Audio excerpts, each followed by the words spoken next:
Welcome back to Foo's Files, the podcast for fans of the Foo Fighters. It's Dan back with you, and hopefully you're having a great week filled with positive Foo Fighters vibes and lots of concert tickets too.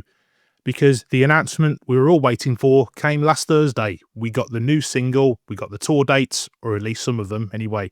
So it's all systems go. What I'm going to do for this week's episode is a bit of a review of Asking for a Friend in terms of what we know about it, dissecting the track a little bit, plus some comments from you, the listeners too. But just to quickly go over the live stuff, it's the Take Cover Tour 2026, 12 US and Canada venues so far, and Queens of the Stone Age are joining the Foo Fighters, which has got a lot of people very excited.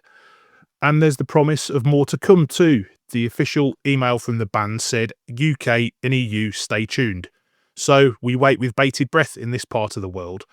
And there are also some notable US cities missing from there too, where you would normally expect them to play.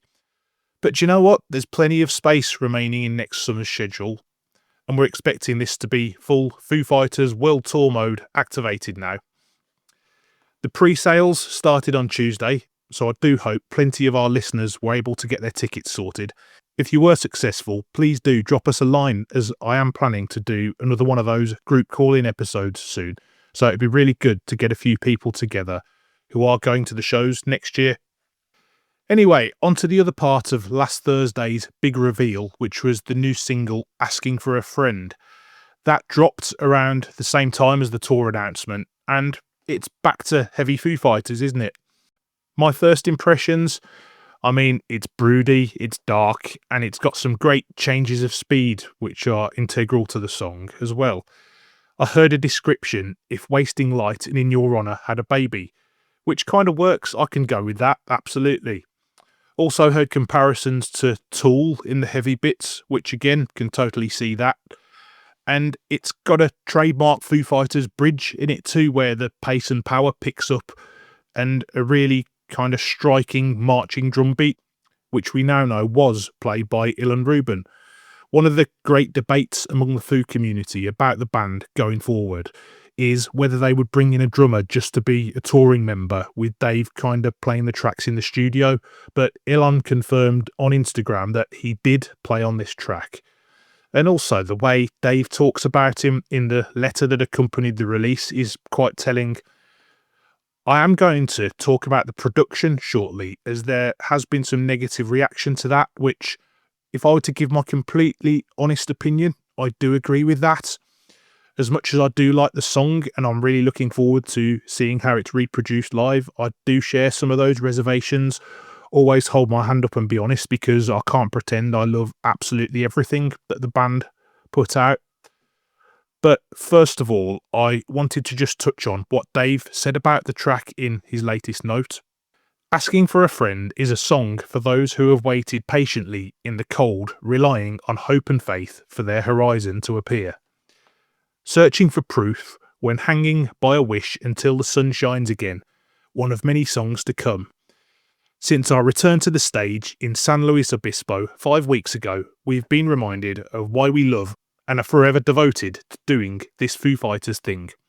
From reuniting as a band and staring at a list of 30 years worth of songs to brush off, to reimagining versions with the incredible blessing of the one and only Ilan Rubin behind the drums, to reconnecting with our amazing fans and blasting them with everything we've got, no matter the size of the venue. Because we would not be here without them. We have the most solid core. So he speaks really glowingly about Ilan there, and I think if you put that together with the fact that Ilan is playing on the new single, plus the general reaction to his performances with the band so far and that on-stage interaction, it just feels like this is going to be a really pivotal creative relationship, and not just Dave bringing in someone to sit there and play his drum parts. And let's be honest as well, Ilan did have a pretty good gig with 9 Inch Nails. So there had to be a pretty good reason for him to give that up to join Foo Fighters. I have had plenty of fan comments on this that I'm going to go through, so thanks to those of you who messaged.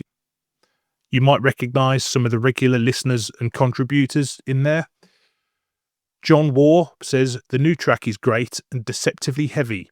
Only bummer is those tour dates are so far away from me this time.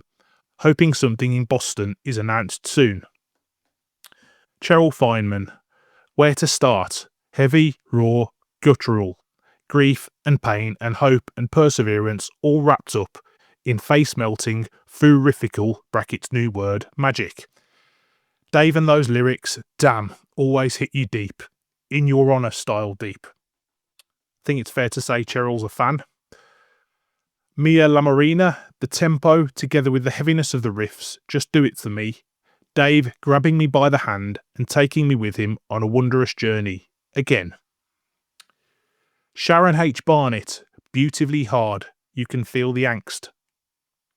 Amanda Howard says, I like the heavier Foo, so this is right up my street. I think that's the general consensus among the Foo community. Gabby, aka Padunk, Ilan fits perfectly. Jacko Boyd says, love certain parts with the rest definitely growing on me. Nicholas, aka 24 Nicholas S, says, rough, a bit darker sound, but immediately on repeat. Gomecast, who's one of our Instagram followers, says, his vocal range isn't so great. I missed when he could soar and make that just as epic as the rest. That could be something to do with the production, which we are going to come on to shortly.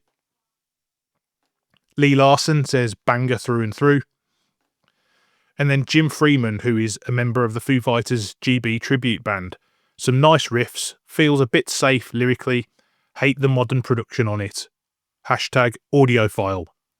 So Jim's comment is an ideal segue to address the production issue, which I alluded to earlier, because it has been a talking point with some of the latter Foo Fighters releases. But there has been a section of the fan base that seem to lay the blame at the door of Greg Kurstin for this. But the two singles we've had this year, Today's Song and now Asking for a Friend, more or less confirm that this isn't a Greg Kurstin thing. I've personally never thought that was the case anyway, because, I mean, I struggle when I'm asked to rank the albums in order, but Concrete and Gold and But Here We Are, for me, I'm not sure they'd both be in my top 5, but they're certainly in the conversation. I love the sound of both of those records. Honestly, though, I do understand the comments about the production, the overcompression and the lack of dynamics in the mix. I do think that is fair, but it's clearly not Greg Kurstin. There isn't a lot of information available yet about the session for this one, but as with Today's Song, we know Oliver, the in-house 606 engineer, is credited as a co-producer. So presumably that means Dave or the band co-produced it with him. I'm sure we'll find out in due course. So yeah, it kind of feels like I have finished the review on a bit of a negative, but overall, I really, really do like the song. It totally works. It's got more than a few classic Foo Fighters ingredients that you'd want to be in there, and I think it is going to sound huge live. So overall, it is an absolute triumph for me, and as I say, looking forward to hearing it when they're out on the road. That's it for this week. I appreciate there has been a lot of me solely rambling on. I was going to try and set up another group call episode to discuss this week's developments, but life's just got in the way. It's been very busy my end, but I promise there will be a lot less of me talking next week. Thanks again for listening to Foo's Files. As always, if you're enjoying the show, please do leave us a rating and review in your favourite podcast app. It really does help us out with the rankings and pushing the show out there to new listeners. Have a great week, and I'll see you next time.